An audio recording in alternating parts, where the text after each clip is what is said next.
তো জাইন ফ্রেন্ডস, আর একটা নতুন ভিডিও নিয়ে তোমাদের সামনে চলে এসেছি। তোমরা দেখছো গাইড ভাইরাল হলো আমার ইউটিউব চ্যানেলটি। তো তোমাদের জন্য পড়াশোনাটাকে একটু ইজি করার জন্য আমি ভিডিওগুলো বানাই। তো তোমরা যারা যে কোনো এক্সাম প্রিপারেশন নিচ্ছ, তোমরা মক টেস্ট দিচ্ছ, কিন্তু নাম্বার ঠিকঠাক আসছে না। কেন আসছে না? তার পেছনে কারণ হচ্ছে যে প্রতিটা সাবজেক্টে যে স্কোর করা উচিত সেই স্কোরটা হচ্ছে না।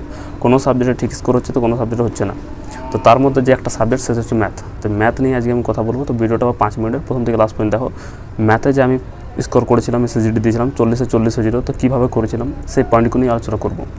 5 মিনিটের ভিডিও দেখলে তোমাদের বেশি টাইম নষ্ট হবে না, কিন্তু তোমাদের যে ভুলগুলো করো সেই ভুলগুলো তোমাদের শুধরে যাবে এবং তোমাদের স্কোর ঠিকঠাক হবে এবং মক টেস্টেও তোমাদের স্কোর ঠিক আসবে, কারণ সব সাবজেক্টগুলো নিয়ে পরে একটা মক টেস্টের ফুল স্কোর তৈরি হয়।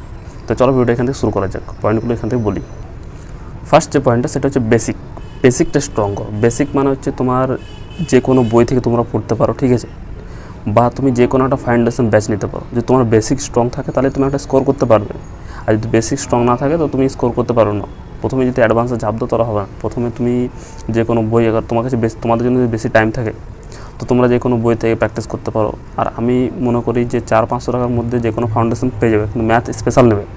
400-500 টাকার মধ্যে স্পেশাল যে ফাউন্ডেশন ব্যাচটা নেবে সেটা তোমার পুরো চ্যাপ্টার ওয়াইজ কমপ্লিট করে দেবে। তো সেটা তোমার বুঝতে সুবিধা হবে, ঠিক আছে, কারণ ওর মধ্যে আমিও ব্যাচ নিয়েছিলাম, ঠিক আছে, আমি নিয়েছিলাম গঙ্গ স্যারের ব্যাচ। তো তোমরা অনেক স্যার আছে যেটা তোমাদের সুবিধা বুঝতে, সেই স্যারের কাছে ব্যাচ পারচেস করে নাও এবং তোমরা প্রতিটা চ্যাপ্টারকে কমপ্লিট করো এবং চ্যাপ্টার ওয়াইজ তোমরা সেকশনের টেস্ট দাও, ওটা প্র্যাকটিস করো। আর ইউটিউব থেকে তোমরা নতুন নতুন শর্ট ট্রিক্স যদি পাও সেগুলো সার্চ করতে পারো, সেগুলো সার্চ করে আলাদা খাতা একটা নোট করো। সেগুলো তোমাদেরকে আমি পয়েন্টগুলো বলছি। তো ফার্স্ট তোমাদের কাজকে একটা ফাউন্ডেশন ব্যাচ নেওয়া, বা যে ম্যাথের বই থেকে প্রথমে বইটার চ্যাপ্টারগুলো কমপ্লিট করা। তো তারপরে যে পয়েন্ট হচ্ছে কোন চ্যাপ্টারগুলো শুরু করবে। তো চ্যাপ্টার হচ্ছে তোমাদের পার্সেন্টেজ রেশিও, ঠিক আছে, টাইম অ্যান্ড ওয়ার্ক, মানে HCF LCM যেগুলো সহজ সেগুলো প্রথমে শুরু করো।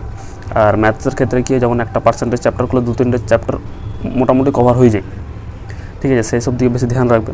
তো বেসিক প্রথমে সহজ চ্যাপ্টারগুলো কমপ্লিট করো, তাহলে তোমার একটা আইডিয়া হয়ে যাবে ম্যাথের সম্বন্ধে। যারা নতুন ক্যান্ডিডেট তাদের জন্য বলছি, আর যারা পুরনো তারা তো সব জানোই, তাদের শুধু দরকার প্র্যাকটিস। তারপর একটা জিনিস ধ্যান রাখবে, ম্যাথ কখনো মুখস্থ করার চেষ্টা করবে না, কারণ এই সাবজেক্টটা এমন একটা সাবজেক্ট যেটা পুরো কনসেপ্ট বেসড, ঠিক আছে। তো প্রতিটা স্টেপ বাই স্টেপ হয়, সেগুলো ধ্যান রাখবে। যেখান থেকে তুমি শিখছো, যে টিচারের কাছে তোমার ভালো লাগে শিখতে, সেখানে শেখো, কিন্তু চেষ্টা করবে যে কনসেপ্টগুলো শেখার। যেগুলো মনে হবে যে একটু টাফ সেগুলো আলাদা একটা খাতায় নোট করা হয়, কিন্তু মুখস্থ করার চেষ্টা করো না। যদি মুখস্থ করেছো, এক্সামে যদি ডেটা চেঞ্জ করতে সেম ম্যাথ পারবে না করতে। তাই মুখস্থ করো না, কনসেপ্ট বুঝো, দরকার পড়লে আলাদা খাতায় নোট করে লিখে রাখো, এগুলো বেশি করে ধ্যান রাখবে। আর ম্যাথসের রেগুলার প্র্যাকটিস খুবই জরুরি। একটা চ্যাপ্টার কমপ্লিট করছো, তার চ্যাপ্টার ওয়াইজ টেস্ট দাও, ঠিক আছে, ওর রেগুলার প্র্যাকটিস করতে থাকবে। প্রতিদিন 1 ঘন্টা বেসিক প্র্যাকটিস করো, বেসিক ম্যাথ যেগুলো তার নতুন শিখছো, তারপর 1 ঘন্টা একটা অ্যাডভান্স প্র্যাকটিস করলে, তারপর 1 ঘন্টা মক টেস্ট দিলে, ঠিক আছে। এমনি করে তুমি রেগুলার প্র্যাকটিস বজায় রাখবে। 1 ঘন্টা 1.5 ঘন্টা পার ডে ম্যাথকে দিতে হবে, নাহলে আস্তে আস্তে ম্যাথ ভুলে যাবে। আর কম্পারেটিভ এক্সামের জন্য সবথেকে মূল্যবান জিনিস যেটা হচ্ছে টাইম, ঠিক আছে। টাইম যদি তুমি না বাঁচাতে পারো তাহলে কোনো লাভ নেই, ঠিক আছে। 20টা কোয়েশ্চেন যদি করতে তোমার মানে মক টেস্টে অর্ধেক টাইম যদি তোমার ম্যাথ করতে লেগে যায়, তাহলে তোমার টেস্ট ঠিকমতো টাইমে শেষ করতে পারবে না। তোমার জানা কোয়েশ্চেন তুমি ছেড়ে আসবে। তুমি যদি আগে 5টা কোয়েশ্চেন পারো তাও তুমি পারবে না, ঠিক আছে। তো ক্যালকুলেশনের জন্য তুমি কী করবে, ফার্স্ট ম্যাথের ক্যালকুলেশন যেমন নামতা আছে, সেটা টেবিল, এগুলো পড়বে। মোটামুটি 25-30 পর্যন্ত মুখস্থ রাখবে। স্কোয়ার মুখস্থ রাখবে, কিউব মুখস্থ রাখবে, স্কোয়ার 50, কিউব 30, ঠিক আছে। তারপর আন্ডার রুট, মানে যেগুলো ক্যালকুলেশনের সুবিধা হয়, যেগুলো ক্যালকুলেশনে বারবার আসে, সেগুলো তুমি একটা আলাদা খাতায় নোট করে রাখতে পারো এবং সেগুলো ডেলি রিভাইজ করো। 5 মিনিট 10 মিনিট হোক, প্রতিদিন ফার্স্টে ম্যাথটা খুললেই প্রথমগুলো রিভিশন নেবে। ওগুলো রিভিশন দিলে কী হলো, মাথায় থাকবে এবং তোমাদের সুবিধা হবে ম্যাথ ক্যালকুলেশনে, এবং ম্যাথটা জলদি হবে। আর সবথেকে ইম্পর্ট্যান্ট যে জিনিসটা হচ্ছে PYQ। তুমি যে এক্সামে প্রিপারেশন নিচ্ছ সেই এক্সামের বেস করে লাস্ট 10 বছর থেকে যে কোয়েশ্চেনগুলো আসে তার ম্যাথ বা মানে ম্যাথের নিয়ে কথা বলছি তাই ম্যাথের যে সেকশনাল টেস্টগুলো আছে সেগুলো বার করে তুমি দিতে থাকো। তাহলে তুমি তো বুঝতে পারো যে তুমি কোন লেভেল আছো, তোমার কতটা মেহনত করা দরকার, তুমি মানে পারছো কিনা। যদি তোমার সেখানে 25টাই কোয়েশ্চেন থাকে, তো 25টার মধ্যে তুমি কতগুলো ঠিক করতে পারছো এবং তোমার কতগুলো ঠিক করতে হবে, সেগুলো তোমার একটা আইডিয়া হয়ে যাবে। তো প্রিভিয়াস ইয়ার কোয়েশ্চেন তুমি দিতে থাকবে।